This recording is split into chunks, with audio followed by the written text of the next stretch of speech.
Karyawan tua itu terlihat lebih rapi. Kemeja warna putih membalut tubuhnya. Dasi warna biru muda terikat di lehernya. Dengan pantolan hitam, karyawan tua itu terlihat sedikit lebih muda. Ia sangat bersemangat hari ini. Sejak masuk kantor, tadi pagi wajahnya memantulkan binar-binar keriangan. Ia menyalakan komputer di meja kerjanya, sembari menyeruput kopi yang sudah ada di genggamannya sejak tadi. Rupanya ia menyempatkan diri mampir ke kedai kopi Starbucks di ujung utara kantor. Minuman pembuka hari yang jitu di musim dingin seperti ini. Aku dengar dari beberapa orang yang bekerja di kantor ini, seminggu lagi ia akan pensiun. Aku tidak terlalu mengenal karyawan tua itu. Baru seminggu aku bekerja di sini. Sebenarnya, mejaku dan meja karyawan tua itu hanya disekat sebuah kaca tembus pandang.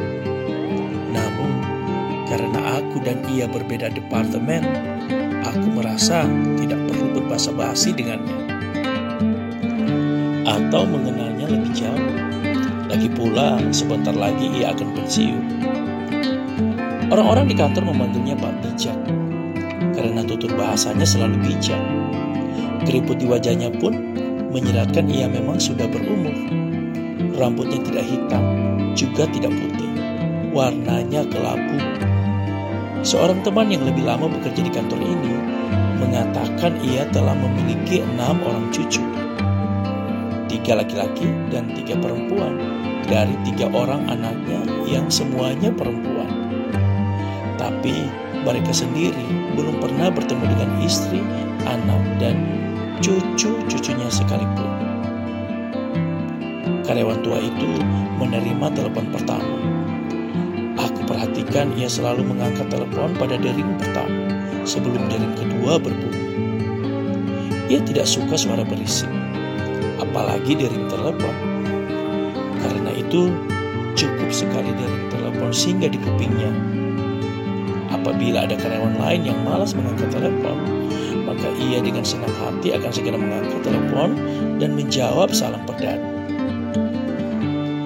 Begitu juga dalam urusan kebersihan area kerja di kantor. Karyawan tua itu sangat bersih. Tidak boleh ada sampah yang terserak di mejanya atau di meja-meja karyawan lain. Apabila ada sampah kertas sekecil pasir sekalipun, maka dengan sangat telaten ia akan memungutinya satu persatu. Bahkan ia selalu siap dengan sebuah kain pembersih untuk membereskan debu-debu yang menempel di permukaan meja, kursi, dan komputer. Aku lihat ia selesai menerima telepon. Ia kembali menyeruput kopinya hingga habis, lalu sibuk dengan file-file yang tertata rapi di samping komputer. Sesekali diturunkannya kacamata baca hingga bertengger di ujung hidungnya. Setelah itu ia mengetik, berhenti sejenak, menelpon seseorang entah siapa di seberang sana.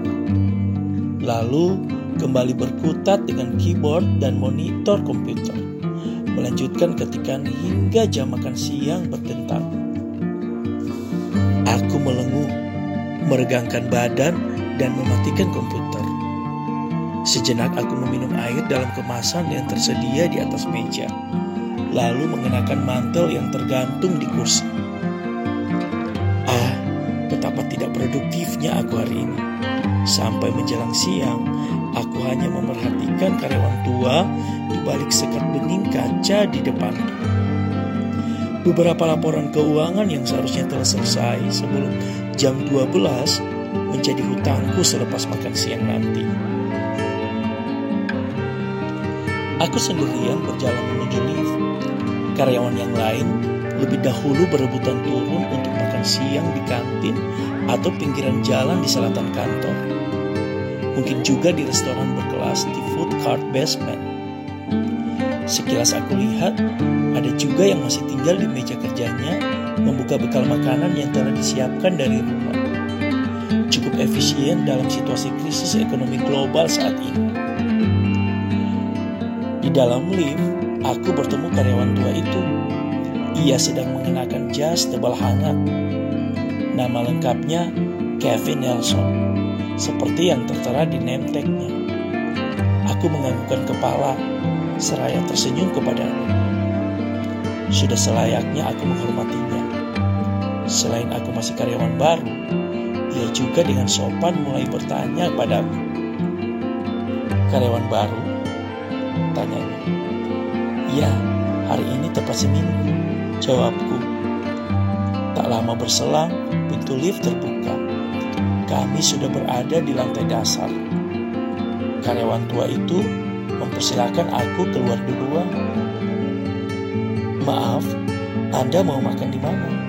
tanyanya lagi, begitu santun. Saya belum punya rencana. Anda ada ide?" Terus terang, aku belum punya rencana makan siang di mana dan mau makan apa. Selama seminggu di kantor ini, setiap hari aku makan di restoran Jepang yang terletak di areal food court. Bagaimana kalau ikut saya? "Anda mau makan di mana?" tanyaku. "Nanti Anda akan tahu," katanya bersemangat. "Maaf, nama saya Nelson, Kevin Nelson. Di kantor ini orang-orang memanggil saya Pak Bijak. Mungkin Anda sudah tahu."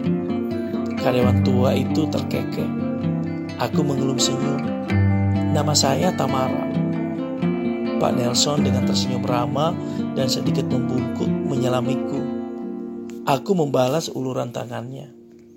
"So, saya berniat mentraktir Anda makan siang hari ini," ujarnya sambil menyebutkan sebuah nama restoran India yang cukup mahal dan ternama.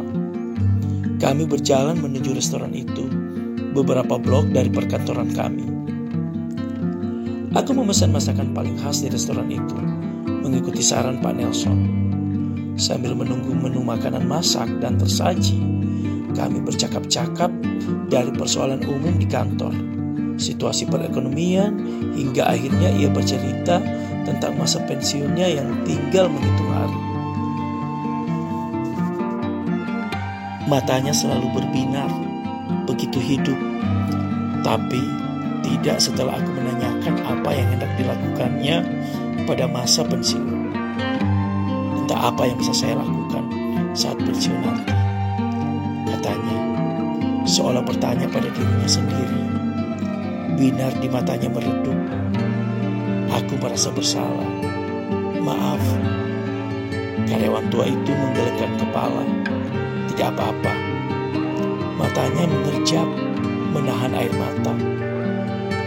"Saya rasa Anda akan punya banyak waktu untuk bercengkrama dengan anak cucu," jawabku spontan.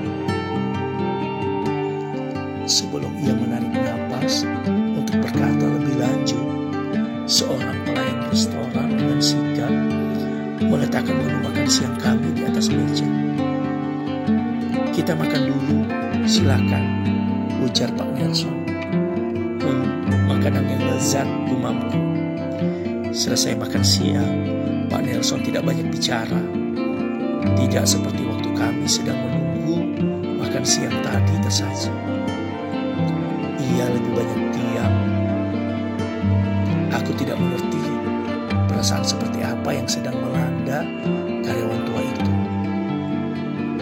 Aku hanya bisa mengucapkan terima kasih atas makan siang yang ganjil itu. Sehari kemudian, San Francisco menularkan hawa dingin, menusuk pori-pori kulit, menelusuk ke sumsum tulang. Di balik sekat kaca bening, aku lihat kepala karyawan tua itu terkulai di atas meja di samping komputernya. Matanya terbelalak, kepalanya rengkah mengeluarkan darah. Sebuah pistol masih tergenggam di tangannya. Ujung pistol itu mengumpulkan asap. Bau sisa mesium menyeruak ke udara. Hawa kematian menebar ke segala arah. Ia benar-benar diam, benar-benar pensiun. Malam itu, ketika polisi mengantarkan jenazah ke rumah karyawan tua itu, polisi tidak menemukan siapa-siapa. Rumahnya lengang. Polisi hanya menemukan 10 manekin. 4 manekin perempuan dewasa, 3 manekin anak kecil perempuan, dan 3 manekin anak kecil laki-laki. Semuanya berpakaian rapi, dengan warna senada dan sangat bersih. Dinding rumahnya dipenuhi figura berisi foto-foto semua pegawai kantornya. Tidak ada sesiapa di rumah itu. Tidak ada keriangan sebuah keluarga. Tidak ada seorang istri, seperti pernah diceritakan teman-teman kerjaku. Tidak ada 3 anak perempuan. Tidak ada 3 pasang cucu. Hanya ada 10